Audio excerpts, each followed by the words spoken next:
Bueno, miren, vamos a comenzar con el primer tema de una serie de 4. Yo he preparado 4, así como los otros predicadores han hecho lo mismo. Y el primer tema lo he titulado Fortaleza en el Señor. Pero este es el tema introductorio para poder desarrollar los otros temas. El segundo tema voy a hablar de un conflicto real y espiritual. El tercer tema, el poder de la armadura. Y el cuarto tema lo voy a dedicar específicamente al tema de la oración. Van a notar ustedes que cuando estudiamos Efesios el capítulo 6, desde el versículo 10 en adelante, van a encontrar ustedes que hay 6 elementos que componen la armadura, pero hay un elemento externo. O sea, hay 6 elementos que están en la armadura de Dios, que son de Dios, que Él se los da a sus hijos, pero hay un elemento que es la oración, que es lo que nosotros debemos hacer. Ese elemento no le pertenece a Dios, sino nos pertenece a nosotros. Pero no se preocupen, vamos a ahondar poco a poco en detalle y vamos a ir explicando cada uno de esos aspectos. Pero la idea es que podamos hoy, por la gracia del Señor, pues desarrollar este primer tema. Y quiero que miremos desde esta perspectiva especial. La carta a los Efesios, especialmente el capítulo 6, cuando hablamos de esta armadura de Dios, presenta 2 conceptos bien interesantes. El primer concepto es el concepto de la autoconfianza o la autosuficiencia, algo que Dios no desea que los hombres tengamos o experimentemos. Pero el segundo concepto yo lo he llamado la cristodependencia o la cristoconfianza. Tenemos 2 tipos de personas en el mundo, los que confían mucho en sí mismos, pero los que todos debiéramos ser, los que confiamos en Cristo y los que confiamos en Dios y su palabra. Hay una tentación muy grande en caer en la autoconfianza o caer precisamente en la tentación. Y es que esa tentación de autosuficiencia es lo que puede llevar a los hombres a finalmente caer en terribles pecados. Fue lo que le pasó a Satanás en el cielo. Se llenó de autosuficiencia. Pero Dios nos invita a ser revestidos de su poder, de su gracia.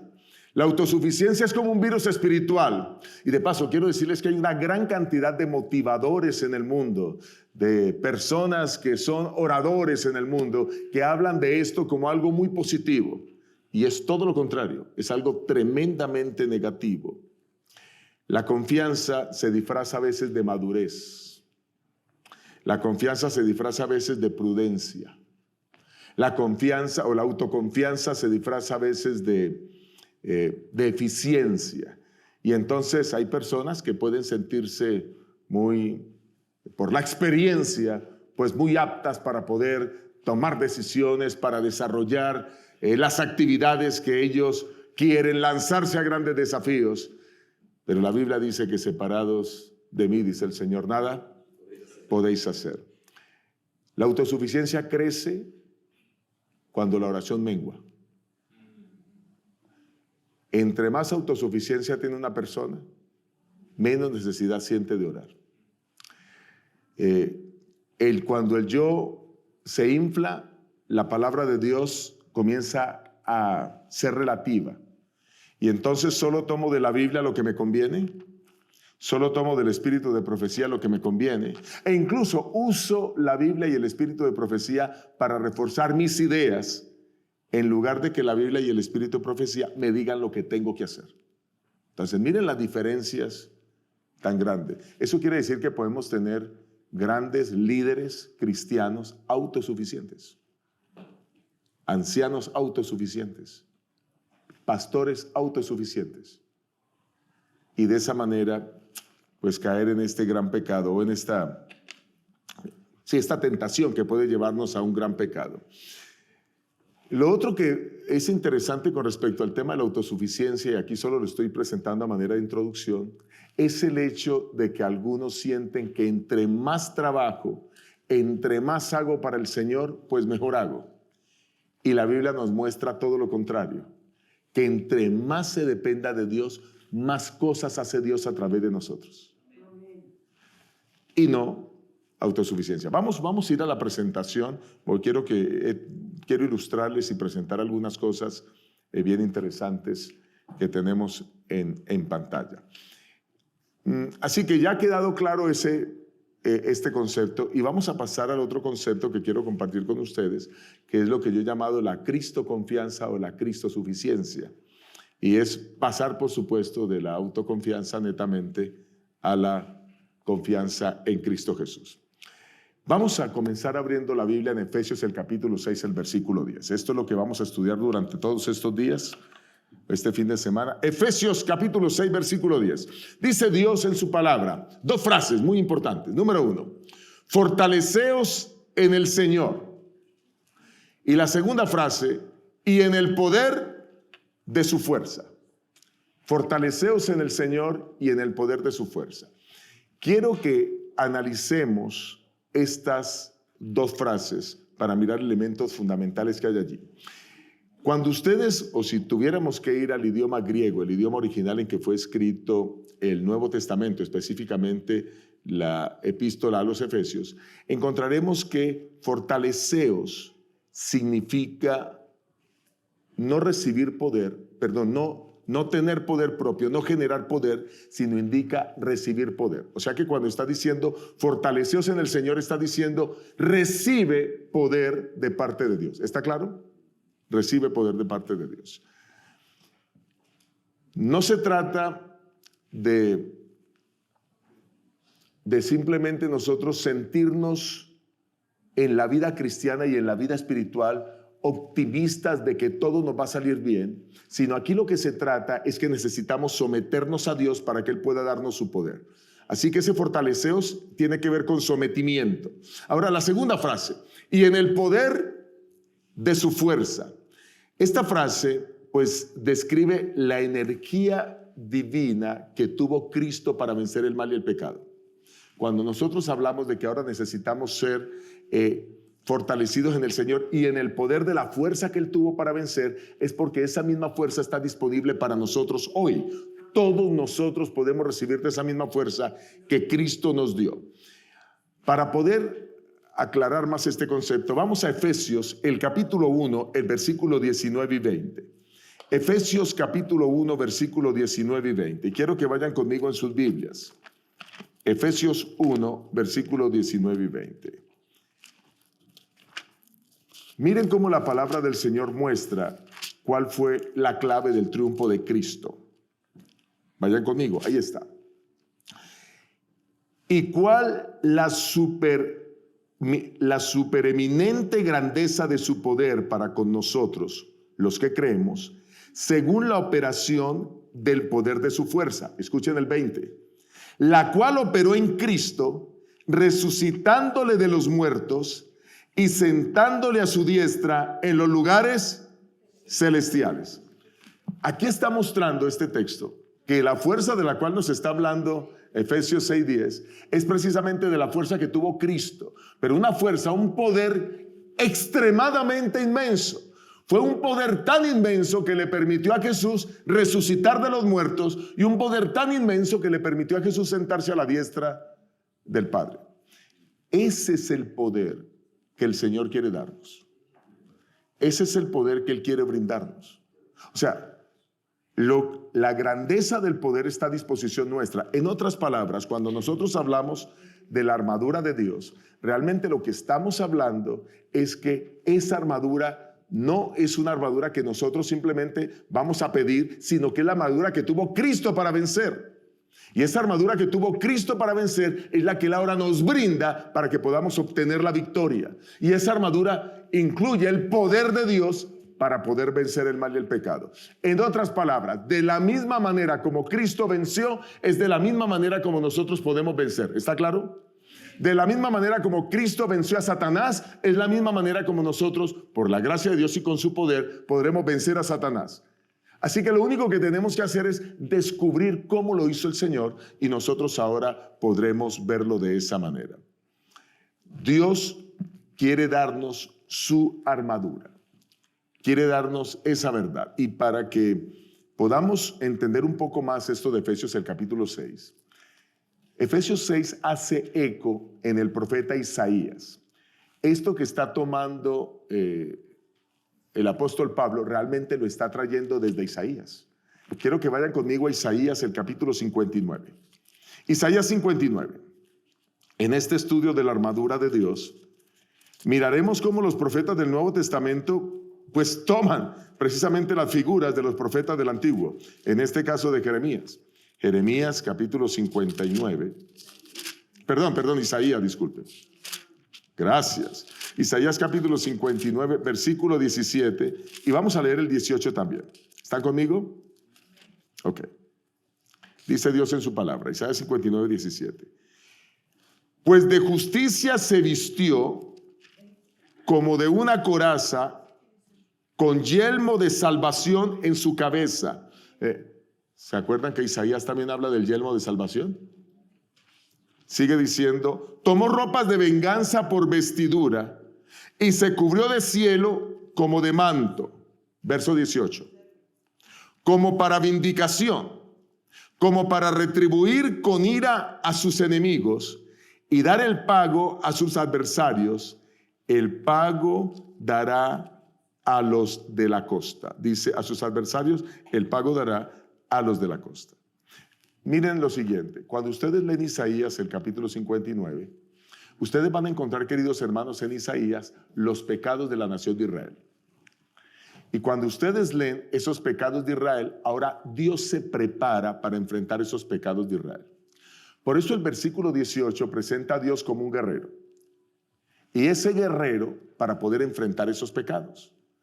Y por eso dice, pues que él se viste con una coraza, se pone yelmo de salvación, y luego dice el 18, para retribuir con ira a sus enemigos y dar el pago a sus adversarios. Entonces, noten ustedes que Dios o Isaías toma la ilustración de que Dios se viste como un guerrero para poder pelear contra el pecado.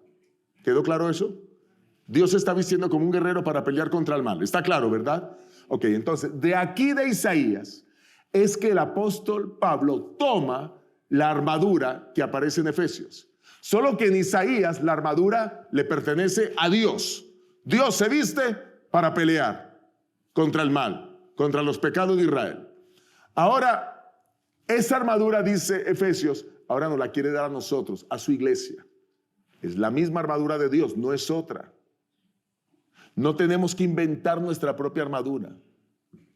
No tenemos que inventar nuestra manera de triunfar sobre el pecado. Todas las formas para poder alcanzar el éxito sobre el pecado ya no fueron dadas por Dios. Y la manera más extraordinaria de hacerlo es precisamente hacerlo como Él lo hizo, vistiéndonos como Él se vistió. Así que, ¿qué hemos visto hasta aquí? Bueno, que indiscutiblemente tenemos dos imágenes en Efesios. Una imagen de la autosuficiencia y una imagen de la cristodependencia. Necesitamos la cristodependencia para que Él pueda darnos la armadura con la que Cristo venció. Y es la misma armadura que Él ha usado a través de la historia. La misma armadura que se presenta a Isaías y de 700 años antes de Cristo. Y la misma armadura con la que Jesucristo ahora vence el pecado cuando viene a la tierra. ¿Ok? El otro aspecto que quiero resaltar es que esa armadura tiene que usarse, pero hay un elemento muy importante aquí. La armadura que Jesús nos da es más con el carácter de que nos podamos defender más que podamos usarla en forma ofensiva. Dios es Dios y ustedes van a encontrarlo en Isaías que Él la usa en forma ofensiva. Él usa su armadura ahora para pelear contra el mal. Pero aquí la armadura aparece en Efesios 6 más con la connotación no tanto de que enfrentemos el mal, sino que nos defendamos del mal. No tanto que tengamos una actitud ofensiva hacia Satanás, hacia sus huestes, porque no podemos hacerlo por nosotros mismos, sino que la armadura ahora nos permita defendernos. Y hay una expresión que se repite 3 veces en Efesios, y es la expresión estad firmes. Vayan conmigo otra vez a Efesios, el capítulo 6. Efesios, el capítulo 6.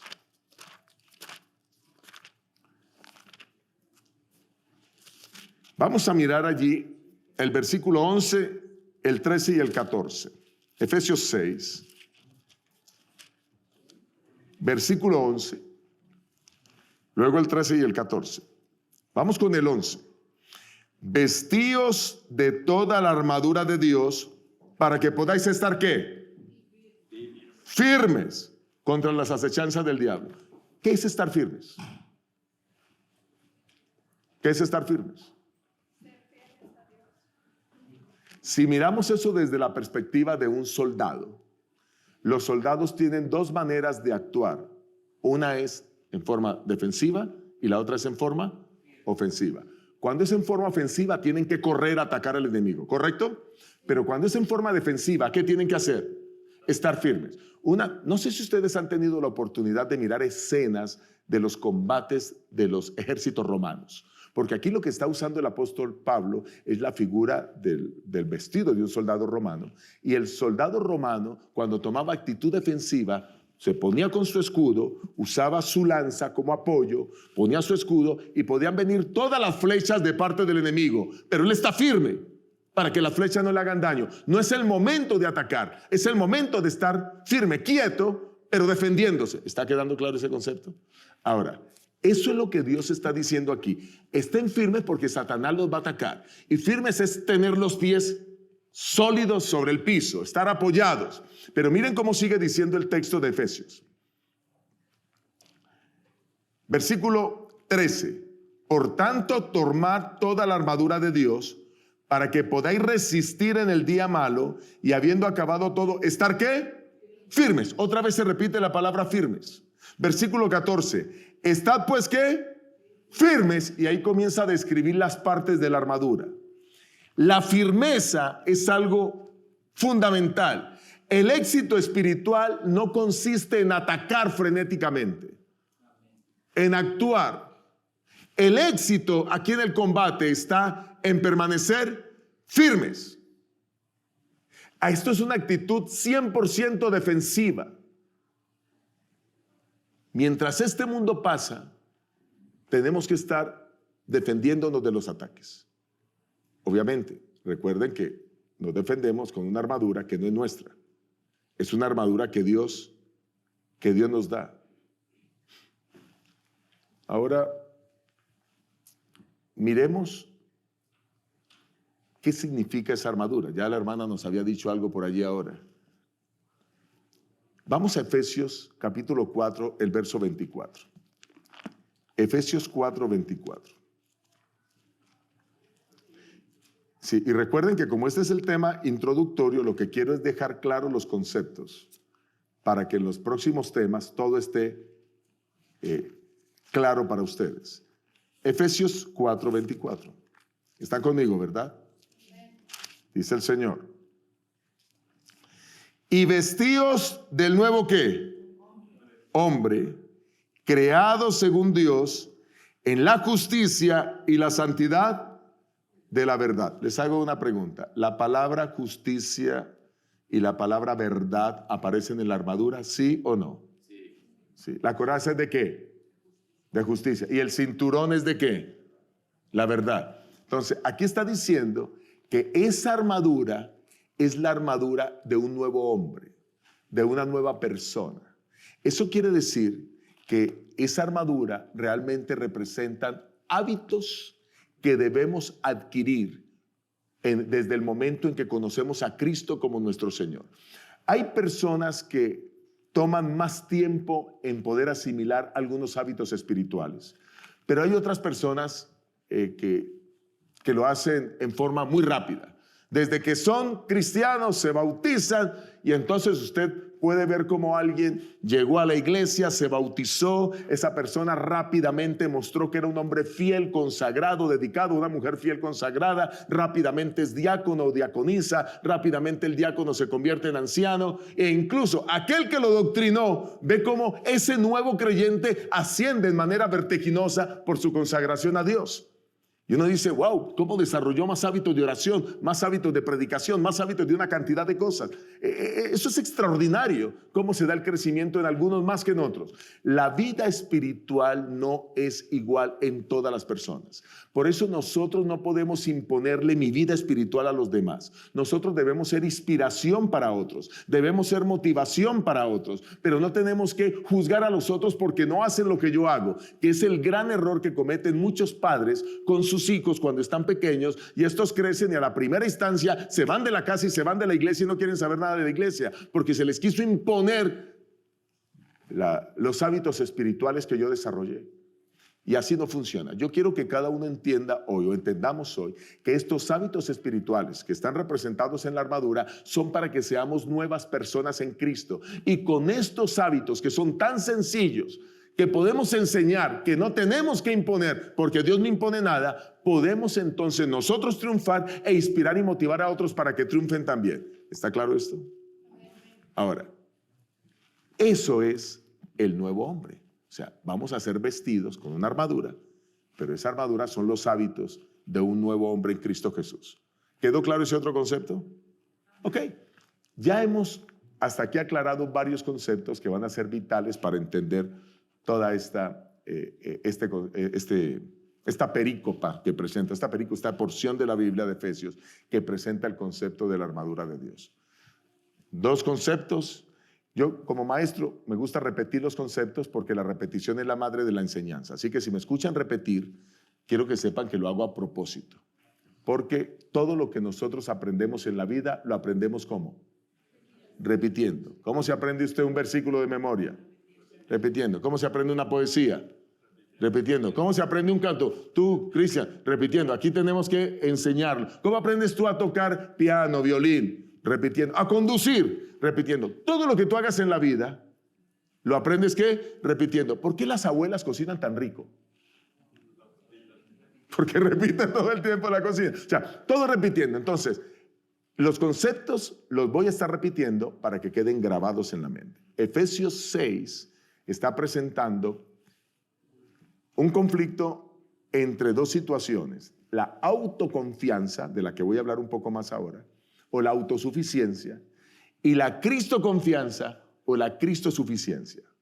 Nosotros debemos dejar la autosuficiencia e ir a la cristosuficiencia, ¿ok?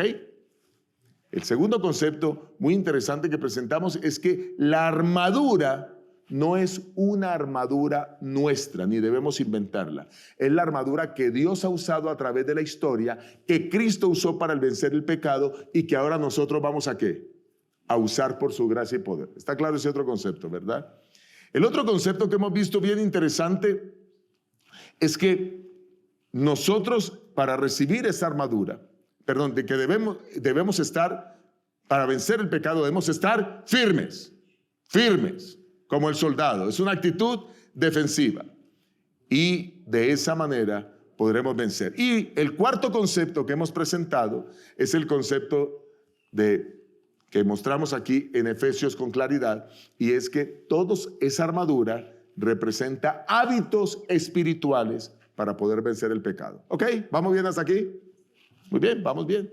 Ahora quiero entrar un poco a hablar más de la autosuficiencia, porque la autosuficiencia está destruyendo vidas, está destruyendo la iglesia. Como ya les dije, la autosuficiencia a veces se disfraza de prudencia, de eficiencia. Consiste en desplazar la confianza en Dios para ahora poner la confianza sobre mí mismo. Vamos a Juan 15:5. ¿Qué dice Juan 15:5? Lo sabemos de memoria. Separados de mí, ¿qué? Nada podéis hacer. Separados de mí, nada podéis hacer. Eso quiere decir que debemos estar unidos a Cristo. El autosuficiente hace cosas separadas de Cristo. Me acuerdo de un error que cometió Josué. Josué cometió un error, y es hacer un acuerdo con los gabaonitas sin haber consultado con Dios. Necesitamos consultar con Dios todo el tiempo.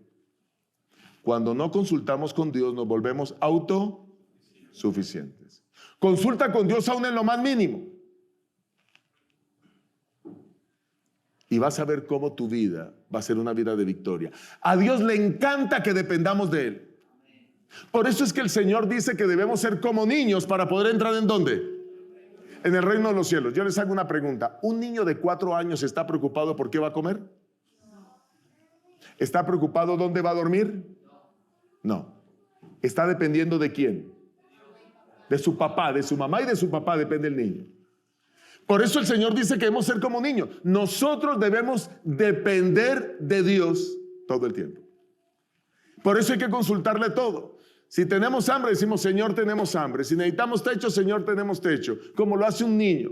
A Dios le encanta que seamos así porque eso permite que Él pueda decir, yo soy tu padre y tú eres mi hijo. Pero cuando alguien es autosuficiente, está diciendo, mira, yo puedo vivir sin ti, Padre. Y no te necesito. La hermana White escribe muchas veces acerca de esto. Quiero compartir dos citas. Como no tenemos la presentación en pantalla, aunque puedo compartirla con ustedes y compartir todo el material, voy a leerlo. Este de Mente, Carácter y Personalidad, tomo 1, página 268. Miren lo que dice la hermana White. Vivimos en medio de los peligros de los últimos días. Y si tenemos un espíritu de autosuficiencia e independencia, estaremos expuestos a las trampas de Satanás y seremos vencidos. Aquí está el punto. ¿Cómo estamos expuestos a que Satanás nos destruya cuando somos autosuficientes? Autosuficientes. Ese espíritu no es nada bueno. Segunda cita. Testimonios para la iglesia. Tomo 8, página 330. El mayor peligro del hombre, página 330, párrafo 1, sí. El mayor peligro del hombre es el engaño propio, el agrado de la autosuficiencia, lo cual lo separa de Dios, la fuente de su poder. ¿Qué nos separa de Dios? La autosuficiencia. ¿Cómo saber si tú eres autosuficiente o no? Hoy queremos invitarte a ser parte de esto. Te invitamos a convertirte en un socio en la misión Zoom TV. Hay diferentes maneras de apoyar, porque cada aporte, grande o pequeño, Dios lo usa. Visita el enlace que ves en pantalla y descubre cómo puedes ser parte de esta misión hoy. Tu apoyo mantiene la verdad al aire y ayuda a llevarla más lejos que nunca. Voy a darte por lo menos 5 señales. ¿Está bien? 5 señales que nos podrían mostrar si somos autosuficientes o no. Número 1, la autonomía devocional. Ya siento que no es necesario orar tanto. Siento que tengo el suficiente discernimiento espiritual. Incluso llegamos a decir, es que yo tengo mucha experiencia en este tema. Es que realmente yo he aprendido tanto sobre esto que ya podemos tomar una decisión. Esa autonomía en lo devocional nos trae problemas. Es autosuficiencia. Segunda señal. Trabajar sin descanso en la obra de Dios. Trabajar sin descanso en la obra de Dios. Agendas saturadas. Conozco a muchos, yo fui uno de esos en mi momento. Estaba tan ocupado que tenía poco tiempo para orar. Y todo lo que hacía era la obra de Dios. Era presidente de una asociación. Hay que aprender a decir no para dedicar tiempo a lo mejor. A veces tú tienes que tomar decisiones y escoger qué es lo bueno y qué es lo mejor. Y aunque hay cosas buenas por hacer, yo te invito a que busques siempre lo mejor. Y lo mejor es poder estar en una relación directa con Dios. Número 3, tercera señal. La tercera señal es justificar mi vida espiritual con el éxito. Es que mira cómo nos ha ido, Dios nos bendice. Mira las almas que se han ganado, Dios nos bendice. Yo he visto a grandes ganadores de almas que hoy están fuera de la iglesia. Porque su éxito los apartó del Señor. Así que, y veo algunos que quizás no ganan muchas, pero están fieles, sirviendo a Dios todo el tiempo. Nunca se separan de su mano. Cuando el éxito lo usamos como justificación, cuando vemos resultados visibles por todo lo que hacemos, tengamos cuidado que puede ser una señal de autosuficiencia. Número 4, aquí hay otra señal de autosuficiencia. Me incomodo cuando me corrigen. Me molesta que me digan cosas por mejorar. Me molesta que me llamen la atención.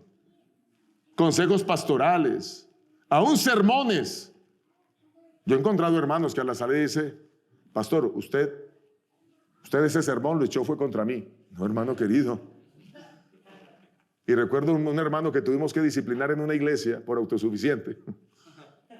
Porque yo prediqué un sermón y me dijo, todo lo que usted dijo ese sermón era solo para mí. No, mi hermano, yo nunca hago eso. Yo lo que quería era que el sermón pudiera ayudar a toda la iglesia. Ahora, si a usted el sermón lo ha tocado y le ha ayudado a ser transformado, ¡gloria a Dios! No, es que usted tiene algo contra mí, pastor. Bueno, pues ese hermano después hubo que disciplinarlo porque estaba lleno de autosuficiencia. Así que no le gustan las correcciones. Número 5. El quinto elemento es que la palabra ya no me gobierna, sino que solo busco lo que me conviene, como lo dije. Tomo lo que me conviene del espíritu de profecía, de la Biblia, y así lo presento. Relativizo la palabra. Y quiero presentar que mis interpretaciones son las interpretaciones correctas. Y de eso podría hablar muchísimo. Pero yo he encontrado a hombres que quieren justificar el adulterio con la Biblia. Autosuficiencia. No quiero hablarles aquí para no salirme del tema, pero es impresionante. Un hermano nos escribía diciendo que él no le veía problema en la Biblia de tener 2 esposas. Y bueno, ahora no vamos a entrar en detalle, tenemos que explicar eso y me gustaría saber, pastor. Ya hemos hablado con el pastor Salazar que ese tema lo vamos a tocar porque corren esas corrientes. Y hay gente que cree que tomando la misma Biblia que eso apoya una posición pecaminosa. En fin, mis queridos, las señales de autosuficiencia. ¿Saben que la Biblia muestra hombres que fueron autosuficientes? ¿Se acuerdan de Pedro? Vayan conmigo. Marcos capítulo 14, versículo 29 al 31. Marcos 14, 29 al 31. Marcos 14, 29 al 31. Dice Dios en su palabra. Dice el Señor. Entonces Pedro le dijo, aunque todos se escandalicen, ¿yo qué? Yo no. Versículo 30. Y le dijo Jesús, de cierto te digo que tú hoy, en esta noche, antes que el gallo haya cantado, 2 veces me negarás 3 veces. Mas él con mayor insistencia decía, si me fuere necesario morir contigo, no te negaré. También todos decían lo mismo. Les hago una pregunta, ¿esto es autosuficiencia, sí o no? Finalmente, Pedro negó a Jesús, ¿sí o no? Ok. Esta autosuficiencia espiritual hace que en lugar de depender de Dios, dependamos de nosotros mismos. Qué tremendo error el que cometió el apóstol Pedro. Ahora, ¿qué me dicen? Bueno, quizás voy a leer una cita de la hermana Cuay en relación con eso. Palabras de vida del gran maestro. Página 120, párrafo 3. Palabras de vida del gran maestro, 120, párrafo 3. Pedro cayó debido a su suficiencia propia y fue restablecido de nuevo debido a su arrepentimiento y humillación. Si alguno de nosotros ha caído en la autosuficiencia, ¿qué necesitamos hacer? Humillarnos y arrepentirnos. Humillarnos y arrepentirnos. Ahí está la solución para ello. Pero tenemos varios casos. Se me ocurre ahora el caso de Nabucodonosor. Daniel 4:30. Daniel 4:30. ¿Qué dice Dios en su palabra? El profeta Daniel. Daniel 4:30.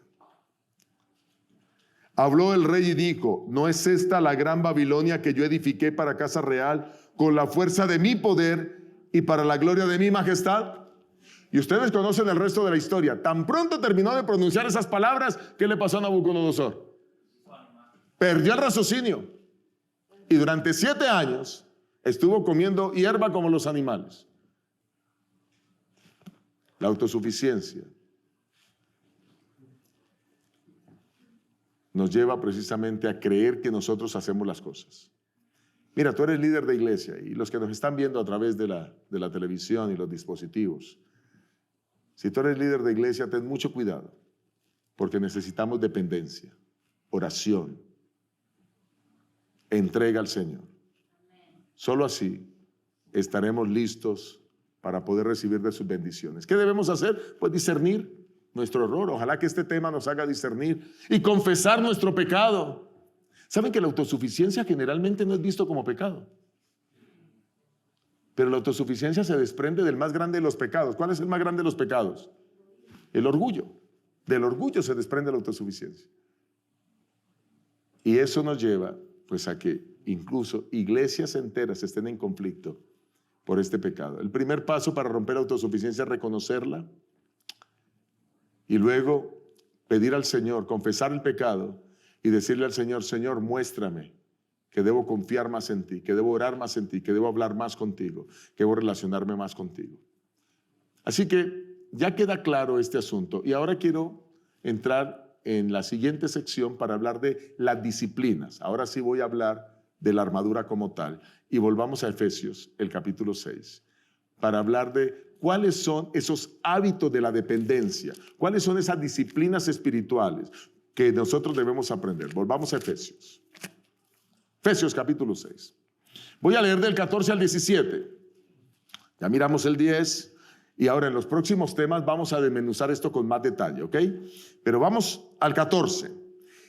Estad pues firmes, ceñidos vuestros lomos con la verdad y vestidos con la coraza de justicia. Vale la pena aclarar que la expresión o la palabra lomos fue cambiada. Les acabo de leer la versión Reina Valera del 60, pero la versión del 95 ya no dice lomo, dice cintura. Porque lomos es esta parte baja de la espalda. Y entonces ahora era una expresión que se usaba en el pasado, pero en el español moderno ya no se entiende muy bien eso. Cuando usted dice el lomo, algunos creen que el lomos es aquí. ¿Es así o no? Y porque hablamos del lomo del toro, pero no, eso no significa lomos. Así que para que la gente le quede más claro, lo que realmente está hablando es de lomos, que es la parte baja de la cintura, la parte central baja de la cintura, donde hace presión el cinturón. Por eso ahora se cambió la expresión en las nuevas versiones revisadas por cintura. Así que estad pues firmes, ceñida vuestra cintura, dice la versión del 95, con la verdad. La verdad. Voy a leerlo y luego vamos a desmenuzar cada parte. Vestidos con la coraza de justicia, dice el verso 15. Verso 15 dice ahora: calzaos los pies con el apresto del evangelio de la paz. Verso 16: sobre todo tomad el escudo de la fe, con que podéis apagar todos los dardos del fuego del maligno. Versículo 17: y tomad el yelmo de la salvación y la espada del Espíritu, que es la palabra de Dios. No voy a entrar en el 18, el último tema lo voy a dedicar al verso 18, así que no voy a entrar ahí por ahora. Pero miremos algo de las disciplinas. La palabra de Dios dice que nosotros debemos vestirnos como Cristo se vistió para vencer. Ya ese es un concepto que presentamos al inicio. Así que Cristo se vistió con la verdad. De paso, Jesús es el camino, ¿qué más? La verdad, ¿y qué más? Y la vida. Pero Jesús también dijo en Juan 17:15, santifícalos, tu palabra es verdad. O sea, la verdad, Jesús es la verdad. Y aquí nos está diciendo que uno de los hábitos de nuestra vida es vivir en la verdad, pero hay dos connotaciones a esa verdad. La primera verdad es la verdad bíblica, la primera connotación. Vivamos en la verdad de la Biblia, enseñemos la verdad. Si alguien quiere estar preparado para que Satanás no lo ataque, lo primero que tiene que hacer es colocarse el cinturón. Vale la pena decir que el cinturón tiene una característica bien especial, Y es que el cinturón, cuando se lo ponía el soldado romano, amarraba, aprisionaba, ajustaba todas las demás partes, porque él se ponía la coraza y entonces la coraza venía aprisionada por el cinturón. ¿Está bien? Entonces, cuando él tenía que usar la espada, en el mismo cinturón llevaba aquí la vaina, la alforja para poder colocar, la funda, gracias, para poder colocar la espada. Pero también el cinturón tenía la versatilidad de que todo el traje, el conjunto, pues quedaba bien puesto de esa manera. O sea, cuando el soldado se ajustaba bien el cinturón, sabía que estaba listo para poder salir a la batalla. Por eso la verdad es fundamental. Y esa primera connotación es que todas las demás partes solo pueden sostenerse en nuestra vida por la verdad. Recuerdan que la verdad debe ser un hábito. En mi casa nosotros, desde que nuestras hijas estaban pequeñas, las motivábamos a decir la verdad, las premiábamos por decir la verdad y las castigábamos por la mentira. Bueno, de paso, los mentirosos no van a entrar al reino de los cielos. Eso es lo que dice Apocalipsis 22:15. Así que queda claro que la verdad debe ser hábito, pero en las dos connotaciones. La primera, en el estudio de la Biblia. Y la segunda connotación es esa que acabo de presentar. Decir la verdad, pase lo que pase. Olvídate de las mentirillas blancas. Si te preguntan algo, di la verdad. Hay algo interesante con la verdad. Es que la verdad, aunque te la pregunten 1000 veces, la respuesta siempre será ¿cuál? La misma.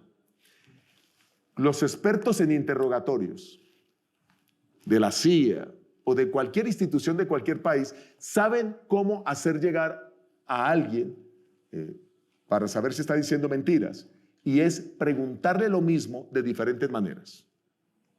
De paso, tienen que hacer un curso para poder interrogar estos expertos. No es que pregunten cualquier... Las preguntas son claras. Y cuando le preguntan una vez, y otra vez, y otra vez, y otra vez, y en alguna se contradice, ¿dijo qué? Mentira. Pero cuando tú dices la verdad, siempre será la misma. No hay manera de contradecirse. Por eso la Biblia no se contradice. La Biblia puede tener aparentes contradicciones, pero no se contradice. Hay que poder encontrar, a través del estudio de ella, pues la verdad y así enseñarla a los demás. Igual con nosotros, cuando decimos la verdad, pues llegamos a ser personas honorables, personas respetables. Si tú vendes un producto y el producto dice que tiene 400 gramos, eso es lo que tiene que tener. Puede tener más, pero no menos. La verdad siempre. Así que ese es el hábito. La mentira es dañina, puede ser sutil, y para mantenernos en la verdad necesitamos estudiar la Biblia todos los días. Para mantenernos en la verdad, todos los días debemos en la noche evaluar: Señor, ¿cómo fue mi día? ¿Dije alguna mentira? Perdóname. Pero debemos superar ese mal hábito. Porque, mire, es tan mal hábito que si yo les hago la siguiente pregunta aquí, ustedes mismos se darán cuenta qué tan mal hábito es y cómo puede llevarnos a la destrucción. Levante la mano el que aquí nunca ha dicho una mentira. ¿Notaron? ¿Notaron? Es un hábito del nuevo hombre. Todos nos vamos a vestir con esa que es la vestidura de Cristo para vencer. Así venció el Señor las acechanzas del diablo. Y así nosotros vamos a vencer con su gracia y con su poder. ¿Amén? Ok. El segundo hábito está representado en la coraza de justicia. Sigue diciendo el texto en el versículo 14: ceñid vuestros lomos con la verdad y vestíos con la coraza de justicia. La coraza recubre todo el pecho, especialmente el corazón y los otros órganos vitales. O sea, y esa justicia también tiene dos connotaciones. La primera connotación de la justicia, sin entrar en detalles, es la justicia que tuvo Cristo. Y es que Jesús fue justo en todo, perfecto en todo. ¿Cometió pecado? No. Esa justicia de perfección es la que nosotros debemos tener. Ahora, la segunda connotación es que todo lo que nosotros hagamos o practiquemos deben ser actos justos. Actos justos. Necesitamos hacer un examen espiritual diario para saber si todo lo que hicimos en el día fue justo, fue correcto. ¿Qué cosas debemos cambiar? Nadie de los que estamos aquí es perfecto, ninguno. Pero lo que sí podemos por su gracia es cada día evaluarnos antes de dormir a través de la oración para saber qué corregir. Tomar decisiones correctas en todos los aspectos. Ser justos con el manejo de nuestro dinero. ¿Estás tomando decisiones correctas con tu dinero? Ser justo con las relaciones en tu trabajo. ¿Estás teniendo conversaciones justas con los demás? Ser justo en la relación con tu esposo, con tu esposa, con tus hijos. ¿Estás diciendo palabras que construyan, que edifiquen? Justicia en todos los aspectos. Número 3, versículo siguiente, 15. Y calzados los pies con el apresto del evangelio de la paz. Apresto, ¿qué significa esa palabra apresto? ¿Qué significa? ¿Qué le suena a eso? Prontitud, ¿qué más? Prisa, rapidez. O sea, lo que Dios está diciendo es que, mira, Jesús vino y tuvo un ministerio de 3 años y medio, pero desde que Jesús comienza su ministerio, desde el mismo momento en que nuestro Señor Jesucristo ahora tiene el ministerio público para dar cumplimiento a la profecía de Daniel 9 y aparece en el escenario profético, ahora Jesús tiene 3 años y medio para poder hacer una transformación en el mundo y lo hace con premura, con rapidez.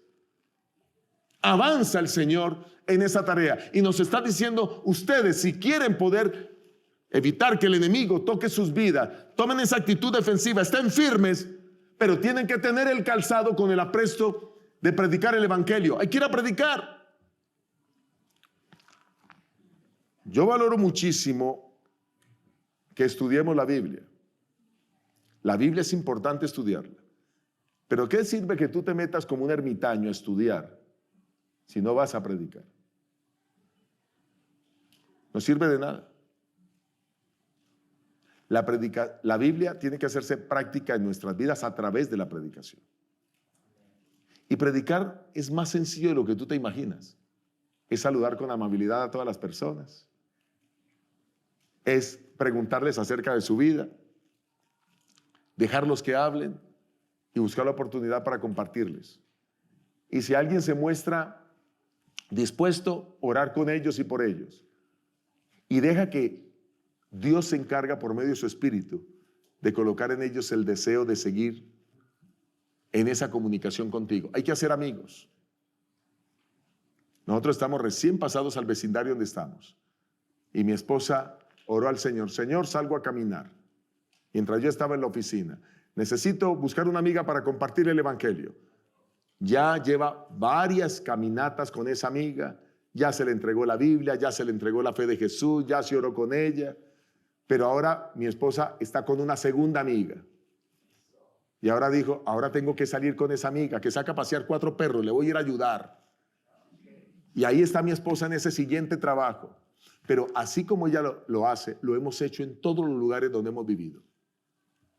Y siempre vemos a nuestros vecinos que entregan su vida a Cristo. La predicación. ¿Dónde estás tú? ¿En tu trabajo? Hay que predicar. En tu vecindario hay que predicar. No es nada complicado. No tienes que afanarte que la gente se bautice. Tú solamente tienes que mostrar que tú eres diferente, que eres especial, porque tú tienes la coraza de Cristo, porque tú eres ese nuevo hombre. Y ahora entonces, y esa nueva mujer, y ahora entonces puedes predicar. Así que el Señor te dé la oportunidad de compartir ese evangelio. Hay que orar al Señor para que nos muestre esas personas. Hay que ayudar a cada oportunidad que veas a tu vecino, a tu amigo. Y luego cultivar esa amistad. Y luego Dios se encarga del resto. ¿Quedó claro? Ok. Recuerda nunca imponer, porque la autosuficiencia quiere imponer. Recuerda siempre mostrar que solo Cristo trae paz y que esa paz quieres compartir con otros. Sigue diciendo el texto. Versículo 16. Sobre todo tomad el escudo de la fe. Y el escudo de la fe, bueno, eso fue lo que hizo que Jesús hiciera todos los milagros portentosos que hizo sobre la tierra. El escudo de la fe hace que nosotros podamos ser obedientes a la palabra, podamos seguir el carácter de Dios. El escudo de la fe apaga los dardos de mentira, de miedo. Cuando tenemos fe, el miedo se quita. Señor, pero es que yo nunca le he predicado a nadie, ¿cómo voy a hacerlo? Ahí es donde necesitamos la fe, porque vienen los dardos del enemigo. Tú no eres capaz, tú no puedes. Y nos comienza a llenar de mentiras. Necesitamos ese escudo para que podamos ser libres del orgullo, de la autosuficiencia y una fe inquebrantable. Cuando oremos por la gente, oremos con la seguridad de que obra los milagros. Permítame compartir brevemente. No me gusta hablar mucho de mí, pero a veces algunos testimonios personales son importantes. Una de las cosas que más me ha impactado en mi vida cristiana es el ver tantos milagros de parte de Dios. He visto personas paralíticas que caminan, ciegos que hemos orado en la iglesia por los ciegos y en ese momento han recuperado la vista.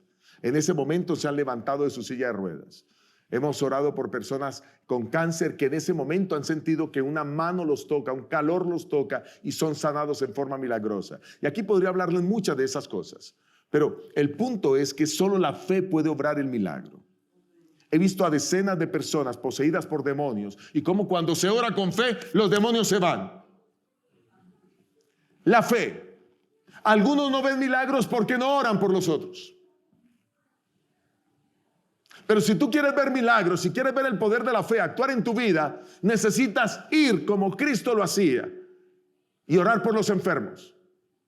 Marcos 6:13, 12 y 13 dice que Jesús envió a los discípulos a predicar y ellos iban y echaran fuera demonios y ungían a la gente con aceite, a los enfermos y eran sanados. No vemos milagros porque no estamos orando por la gente, no estamos yendo a donde la gente tiene necesidad. Cada vez que te digan que alguien está enfermo, ora por esa persona. ¿Está claro? Adquiérelo como un hábito. Y el hábito es que ahora una persona me dice que está enferma y voy a decirle, ¿me permites orar por ti? Dios puede obrar un milagro en ti y vas a comenzar a ver milagros. Recuerda que tú no haces los milagros. ¿Quién hace los milagros? Dios. Pero Dios quiere que tu fe se afiance. Por eso yo tengo la concepción de que Dios no hay nada que Dios no pueda hacer. Pero no lo digo de palabra, lo digo porque lo he vivido, lo he experimentado. Todos tenemos que experimentar esa fe transformadora. Y esa fe, no solo que vemos en acción hacia los demás, sino esa fe que me cambia a mí y que me hace mejor individuo y mejor persona. Esa fe. Y sigue diciendo el texto.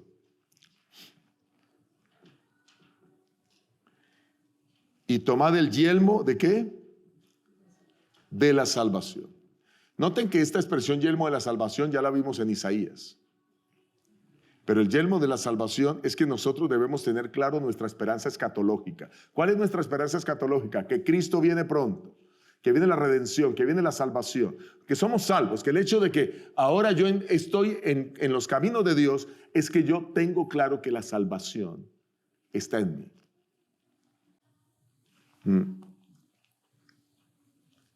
El apóstol Pablo tenía muy claro que él era un hombre salvo.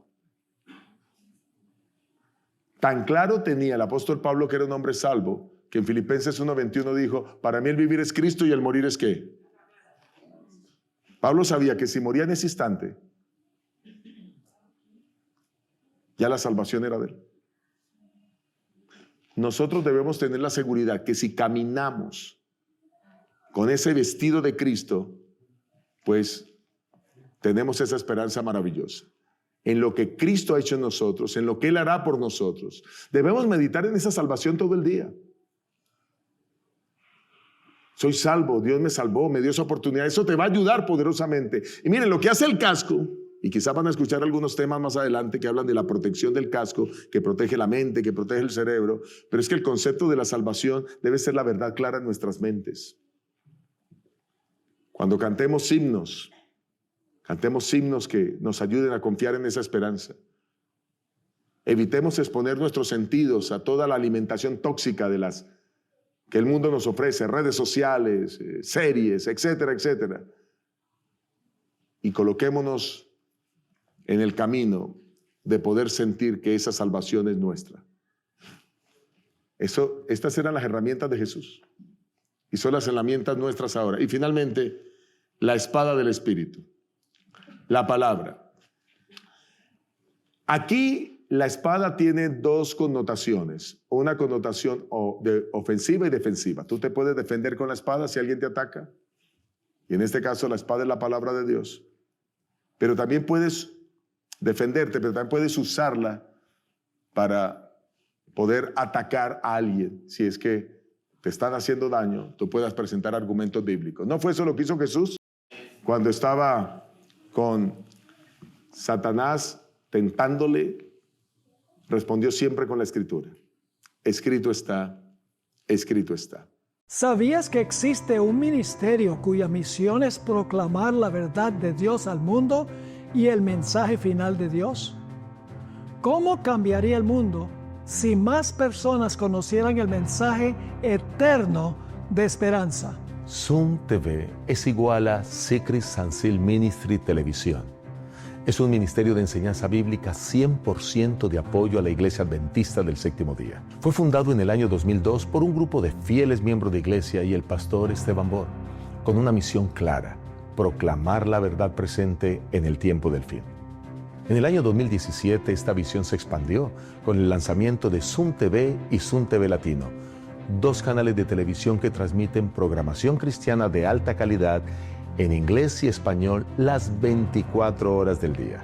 Desde el principio, el enfoque de Zoom TV ha sido doble: alcance externo, llevar el evangelio al mundo, y alcance interno, fortalecer a la iglesia con enseñanzas sólidas basadas en la Biblia. Nuestra programación está profundamente cimentada en la Biblia y el espíritu de profecía. Cada programa está diseñado para enseñar, equipar e inspirar a los creyentes a caminar más cerca de Dios. Ofrecemos programas tales como Escuela Sabática, Me Gustaría Saber, sermones, entrevistas, series, salud, cómo vivir la vida, soluciones prácticas a los desafíos de la vida familiar, programas de música sagrada compartidos por personas de diferentes lugares y trasfondos. Pero este ministerio es más que televisión. Cada mes, nuestros pastores aceptan invitaciones para predicar y enseñar en todo el país, en los Estados Unidos y en todo el mundo.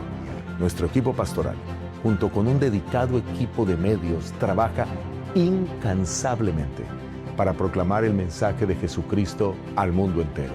Y hemos visto a Dios obrar de manera poderosa. Personas de todos los continentes, desde grandes ciudades hasta aldeas remotas, están sintonizando, escribiendo y compartiendo cómo este mensaje ha transformado sus vidas. Este impacto global sigue creciendo más allá de lo que imaginamos. Y tú formas parte de él.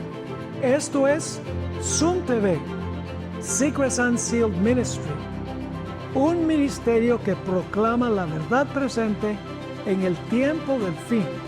Prepara corazones para el regreso de Jesús y se une con iglesias como la tuya para cumplir la misión. Zoom TV, unidos en la misión.